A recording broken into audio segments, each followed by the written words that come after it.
Hi friends, എല്ലാവർക്കും പുതിയൊരു എപ്പിസോഡിലേക്ക് സ്വാഗതം. അപ്പോൾ ഇന്ന് ഞാൻ ചെയ്യാൻ പോകുന്നത് നമ്മുടെ വീടുകളിലുള്ള എർത്തിങ് സ്ട്രോങ് ആണോ എന്ന് ടെസ്റ്റ് ചെയ്യുന്ന ഒരു പ്രോസസ്സാണ് ഞാൻ ഇന്ന് ചെയ്യാൻ പോകുന്നത്. അതുപോലെ തന്നെ എർത്തിങ് എന്താണ്, ന്യൂട്രൽ എന്താണ് എന്നതിനെ പറ്റിയും ചെറിയ ഒരു എക്സ്പ്ലനേഷനും കൂടെ ഞാൻ നൽകുന്നു. അപ്പോൾ ആദ്യം നമ്മൾ എർത്ത് ടെസ്റ്റ് ചെയ്യാൻ വന്നിരിക്കുന്നത് മീറ്റർ ബോക്സിൻ്റെ അടുത്താണ്. കാരണം നമ്മുടെ വീട്ടിൽ ആദ്യം എർത്ത് ചെയ്തതിന് ശേഷം ആദ്യം അതിൻ്റെ എർത്ത് വയർ വന്ന് കയറുന്നത് നമ്മുടെ മീറ്റർ ബോക്സിലാണ്. അപ്പോൾ അതുകൊണ്ടാണ് നമ്മൾ ആദ്യം മീറ്റർ ബോക്സിൽ നിന്ന് വന്ന് എർത്ത് ടെസ്റ്റ് ചെയ്യാൻ വേണ്ടി വന്നത്. അപ്പോൾ നമുക്കത് മീറ്റർ ബോക്സ് തുറന്ന് നമുക്ക് ഇതിൻ്റെ അകത്ത് എന്തൊക്കെ ഉണ്ടെന്ന് നോക്കാം. നമുക്ക് കാണാൻ കഴിയും, ഇവിടെ ഒരു മീറ്ററുണ്ട്, എനർജി മീറ്ററാണ് ഇത്. പഴയ മോഡൽ ഡിസ്ക് ടൈപ്പ് എനർജി മീറ്ററാണ്. വലിയ കുഴപ്പമൊന്നും ഇല്ലാത്തതുകൊണ്ട് ഇപ്പോഴും അത് പ്രവർത്തിക്കുന്നുണ്ട്. അതുകൊണ്ട് തന്നെയാണ് ഇതിവിടെ വച്ചിരിക്കുന്നത്. പിന്നെ അടുത്ത് നോക്കുകയാണെങ്കിൽ ഒരു ഐസൊലേറ്റർ ആണ് ഇവിടെ നമ്മൾ വെച്ചിട്ടുള്ളത്. അല്ലെങ്കിൽ ഇതിന് പകരം മുൻപ് കാലത്ത് വയ്ക്കുന്നത് ICDP ആണ്, അയൺ ക്ലാഡ് ഡബിൾ പോൾ സ്വിച്ചാണ് വയ്ക്കുന്നത്. അതിന് മെയിൻ സ്വിച്ച് എന്ന് പറയും. ഇപ്പോൾ നമുക്കുള്ളത് ഒരു ഐസൊലേറ്ററാണ്. ഐസൊലേറ്ററിന് മെയിൻ സ്വിച്ച് പോലുള്ള ഒരു പ്രവർത്തനം തന്നെയാണ്. ഇത് ഓണാക്കുക ഓഫാക്കുക എന്നുള്ള ധർമ്മം മാത്രമേ ഐസൊലേറ്ററിനുള്ളൂ. അല്ലാതെ ഓട്ടോമാറ്റിക്കായിട്ട് ഓഫാക്കുകയോ ഓണാക്കുകയൊന്നും ഇത് ചെയ്യില്ല. നമ്മൾ മാനുവലി ഓഫാക്കുകയും ഓണാക്കുകയും ചെയ്യുന്നതാണ്. ഇത് 40 ആംപിയറിൻ്റെ ഒരു ഐസൊലേറ്ററാണ്. ഇനി നമുക്ക് അടുത്തറിയാം, ഇവിടെ ഈ ഒരു ഫ്യൂസ്, ഇത് കിറ്റ്കാറ്റ് ഫ്യൂസാണ്. ഈ കിറ്റ്കാറ്റ് ഫ്യൂസിൽ നമ്മൾ ഫേസാണ് കൊണ്ട് ഘടിപ്പിച്ചിരിക്കുന്നത്. ഫേസ് ഇൻപുട്ട് വരുന്നത് ഇപ്പോൾ സർവീസിൽ നിന്ന് സർവീസ് വരെ നേരെ വന്ന് കയറുന്നത് നമ്മുടെ മീറ്റർ ബോർഡിലോട്ടാണ്. അവിടെ നിന്ന് ഔട്ട്പുട്ട് വന്ന് കയറുന്നത് ഒരു ഫ്യൂസിലോട്ടാണ്, കിറ്റ്കാറ്റ് ഫ്യൂസാണ്. അതിൽ ഫേസ് വന്ന് കയറുന്നു. ന്യൂട്രലിൽ നമ്മൾ കണക്ട് ചെയ്തിരിക്കുന്ന ഒരു ലിങ്ക് ആയിട്ടാണ്. അതാണ് ഈ താഴെ കാണുന്നത് ന്യൂട്രൽ ലിങ്ക്, ഇത് ഫ്യൂസ്. അപ്പോൾ നമുക്ക് എനർജി മീറ്ററിനെ പറ്റി നോക്കാം. ഇത് ഡിസ്ക് ടൈപ്പ് എനർജി മീറ്ററാണ്. അപ്പോൾ ഇതിൻ്റെ സ്പെസിഫിക്കേഷൻ എന്ന് പറയുന്നത് single phase 2 wire 240 volt 50 hertz energy മീറ്ററാണ്.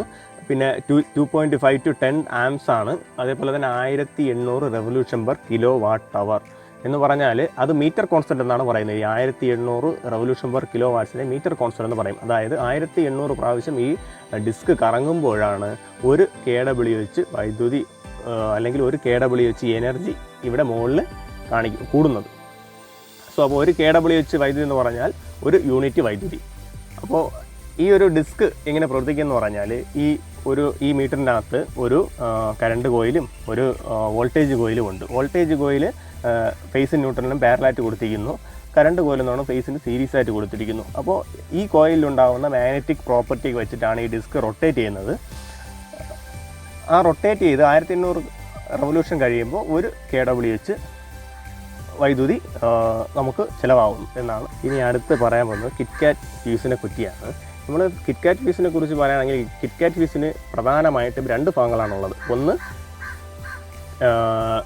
ഫ്യൂസ് കാരിയറും പിന്നെ രണ്ടാമത് ഫ്യൂസ് ബേസ് എന്ന് പറയും. അപ്പോൾ ബേസ് എന്ന് പറയുന്നത് ഇത് നമ്മൾ ഉറപ്പിച്ച് വയ്ക്കുന്നതാണ്. ബേസ് എന്ന് പറയുന്നത് ഇതാണ്.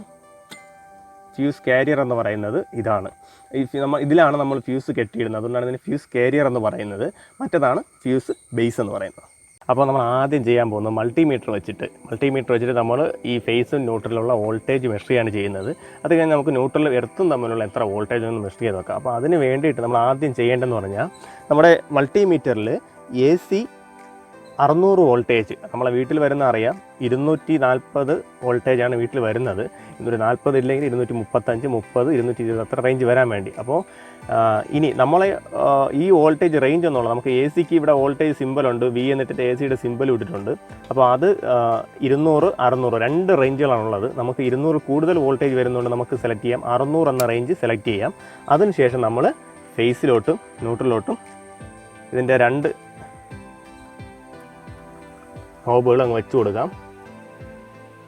230 വോൾട്ടേജാണ് നമുക്ക് ഇവിടെ ഫേസിലും ന്യൂട്രലും കിട്ടുന്നത്.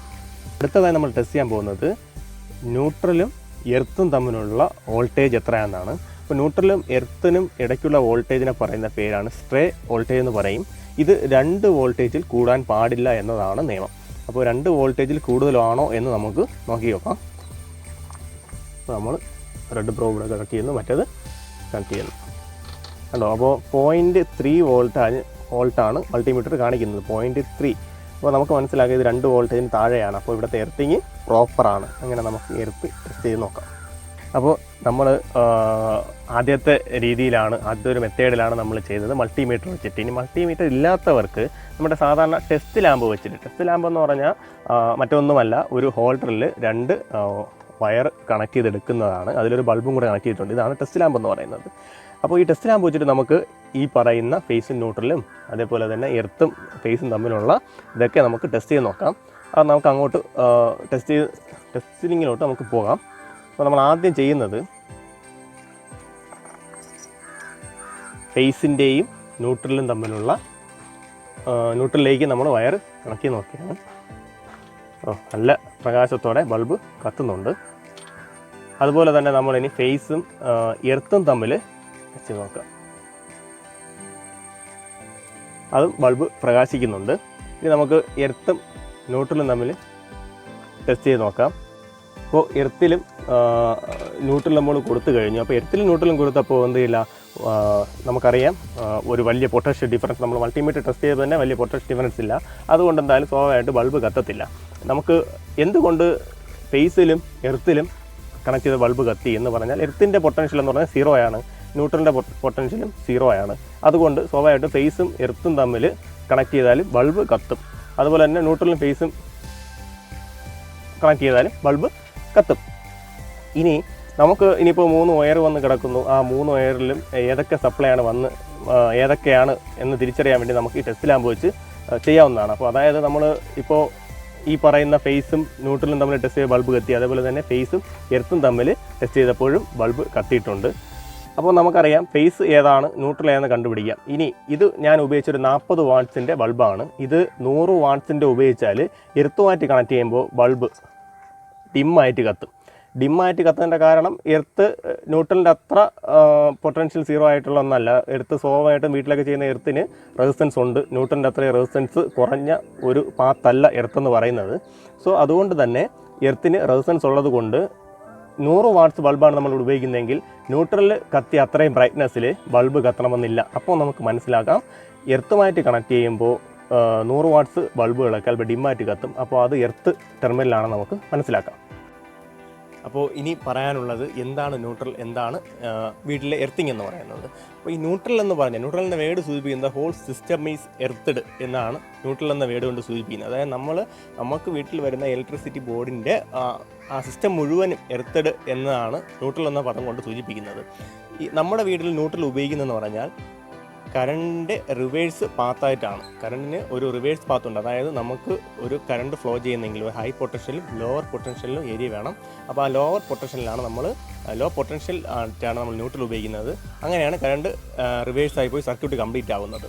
ഇനി എർത്തിങ് എന്ന് പറയുന്നത് നമ്മുടെ വീടുകളിൽ ഇപ്പം നമ്മൾ ഒരുപാട് എക്യുപ്മെൻറ്റ്സ് ഉപയോഗിക്കുന്നുണ്ട്. ആ എക്യുപ്മെൻറ്റ്സിൻ്റെ മെറ്റൽ ഭാഗങ്ങൾ, ആ മെറ്റലിലോട്ട് ഒരിക്കലും കറണ്ട് കടന്നു പോകുന്ന ഭാഗങ്ങളല്ല ഒരിക്കലും, പക്ഷേ അല്ലെങ്കിലും കറണ്ട് ക്യാരി ചെയ്യാത്ത മെറ്റൽ ഭാഗങ്ങൾ നമ്മൾ എർത്ത് ചെയ്തിരിക്കണം എന്നതൊരു റൂളാണ്. കാരണം എന്തെങ്കിലും ഒരു ഫാൾട്ട് കൊണ്ട് ഈ മെറ്റലിലോട്ട് കറണ്ട് കയറി വരികയാണെങ്കിൽ അത് ഉപയോഗിക്കുന്ന ആൾക്ക് ഷോക്ക് ഏൽക്കാനുള്ള സാഹചര്യം ഉണ്ട്.